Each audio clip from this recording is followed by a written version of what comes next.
You know how sometimes I ask you for training questions? Well, today I put out on social media, would you like me to answer questions about my dogs or about training? And overwhelmingly, people wanted to know questions or answers about my dog. So here goes. Susan, why is Tater always the fall guy? Tater is often the brunt of jokes on social media because I think Tater secretly is an actor. Like, he loves getting dressed up. He's always got this look on his face that he's a poster child for a humane society. Why is he always a fall guy? Because, like, that's who he wants to be. He really is a dorky dog.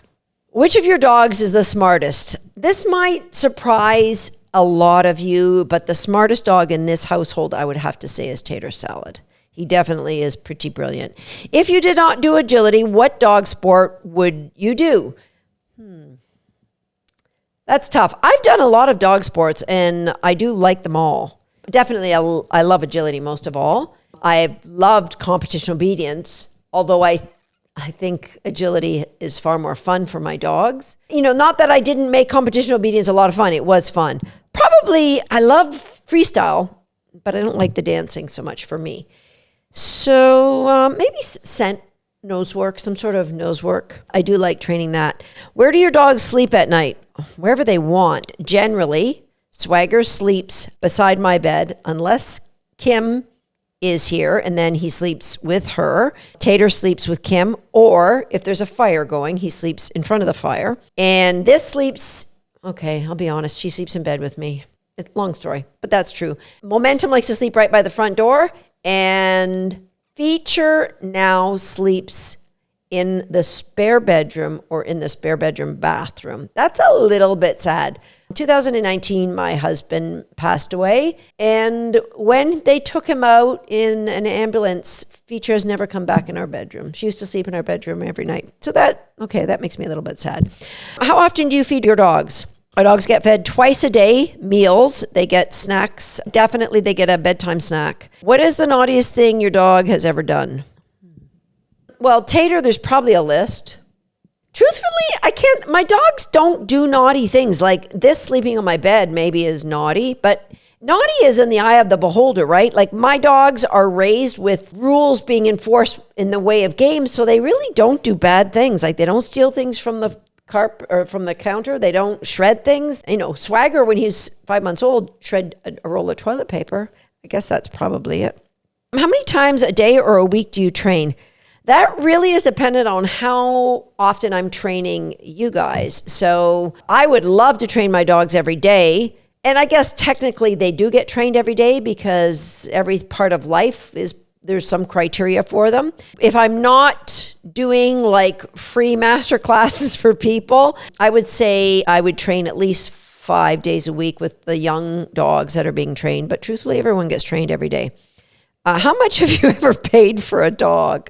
Oh my. Well, the last 3 dogs I've bred myself. You don't want to know how much it costs to do the breeding to produce this.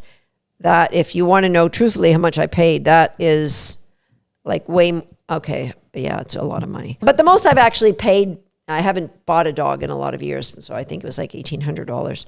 Do any of your dogs hate working? Yeah, you might say Tater hates depending on what you're doing, but you could make him like pretty much anything. But no, none of my dogs hate to work. They love to work because work is play around here, right? What is each of your dog's favorite activity? Well, Tater, it's sunbathing for sure, or lying by the fire. He loves a car. If somebody pulls up in a car and he is loose, he will go through a door, first of all, or he'll jump in the trunk, or if the doors in the trunk are closed, he will go through an open window. Crazy about cars. Swagger is anything to do with work. He's always got a toy in his mouth because he's always ready for work. Feature, I would say probably swimming. And Momentum, I don't know, it'd be running in the fields or swimming. I would say all of my dogs, other than Tater, their number one favorite thing is working with me. But other than working with me, it would be, Swagger would be working with anybody. Somebody drives up, a complete stranger drives up and pulls out. Working trumps anything. And then for the rest of them, this definitely hurting the other dogs is her favorite. What is the best number of dogs to own? I think that's a personal thing. For me, I think the ideal number is 3, but I don't know that I'll ever have only 3 again. Why was your first dog a terrier? I rode horses and I rode dressage, and around the barn, everybody who was an English style rider, they had terriers. This was back in the 80s. Funny enough, anybody who rode Western had an Australian Shepherd. I don't know if that's still the same way, but that's how I started with terriers, and I still love terriers, and someday I'll have another one. What has been your biggest challenge training each of your dogs? Geez. You forget them. Well, for me, I just, probably behavior problems are the ones that I spend the most time on, because I want the dogs to be happy. And the ones that are the most prevalent to me are the ones that I've most recently worked on. So for this, it would be overcoming her confidence around people, like men, people she doesn't know, children. Do your dogs have dew claws? Yes, all of my dogs have dew claws. What are 3 words you would never say about dogs? I don't know. I would never say anything about dominance or spite or resentment. A phrase, he knows better. I would never say that. Okay, that was a fun question. What do you look for when you go to a training class? Okay, that's a good question. If you're listening to this podcast, you know the way we train. If there was a training class that trained with kindness first, and they were into shaping behaviors, and they had an understanding of behavior modification, that would be ideal. If I couldn't find that, then it would be what's closest, and wouldn't mind if I did my own thing. And then I would be very protective of my dog. So if they trained with harsh correction, I wouldn't go there, because I just don't want my dogs to be around that kind of energy. And if they had like a free-for-all that the dogs were loose, and I wouldn't go for that. So if somebody asked me what would be the best class to train, I would say, one of our online classes, and then whatever's cheapest in your neighborhood to just get your dog exposed, provided there isn't heavy corrections, right? Let's go and do your own thing. And as long as it's a happy atmosphere, that's the most important thing. What is your favorite quality about each of your dog? Each of your dogs. Okay. Probably Swagger. It's his devotion to me. Feature, she was just an easy dog to travel with. You could take her anywhere.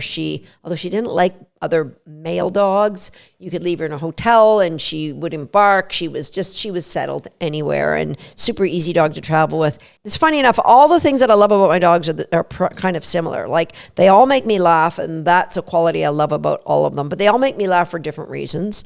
This definitely because she loves hard. Like, she loves you, but she's very passionate about, she's in your face and licky. Momentum is a snuggle bug, and I love how she plays with other dogs. And Tater, it's impossible not to love Tater. He is such a dork and such a comedic, and you could take 100 pictures of Tater a day and you would find something to laugh about in each one. Swagger thinks so too. Okay, do you do jump grids to perfect jump skills? I definitely believe in doing jump grids, but I think it's more than to perfect jump skills. They just teach so much about your dog reading distances and reading height, and there's so much. So yes, I love jump grids. What challenge do you add first when building a skill? Handler speed or dog speed? So dash, right? We've talked about dash on the podcast, DASH. So I want the dog's desire first. Then I add the accuracy, then I add their speed. So I would always get the dog speed, and then the handler speed could be a distraction. So I would add that after the dog had their speed. How do you choose the breeder and puppy? Do you research the diseases of the line? Yes, I did a podcast about this. I think it's number 36 is how I selected this. And I talked a little bit about how I select the breeder when I'm selecting a breeder. And yes, health is my number one concern. What do you do when your dog is in heat? Dog periods need to be talked about more, as they should. So when my dogs are in heat, when I have an intact male, obviously I have to separate them, and I try to get them intact male, like during the 5 or 7 days that they're intently in heat, I'll get the intact male, out of the house so that they don't go crazy. And generally, like, maybe we have an apartment on site. Sometimes I've gone over there. I've stayed in my motorhome with the male or the female, or maybe just slept in the spare room. The female has got, obviously they have their pants on I think I don't do anything typical, but I don't spay my females until they're like 9 years old. And the only reason I neutered Swagger is because he had a heart problem. And so I didn't want him to be around the females in season and getting too excited. Is it true that agility dogs are fasted prior to competing? Is this something you do? That is not something I've ever heard of. And no, I have never fasted my dogs before competing. I wouldn't give them a full stomach of food. If I knew I was up early, I would maybe give them a smaller meal or get up super early to feed them 2 hours earlier if I was like up early in the morning. But no, I don't fast my dogs. Who is the loudest? That is a no competition. That is Tater.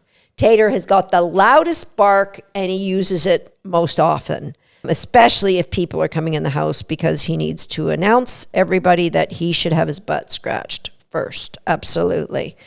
And I think there's 2 people asked me which dog is the loudest. Isn't that funny?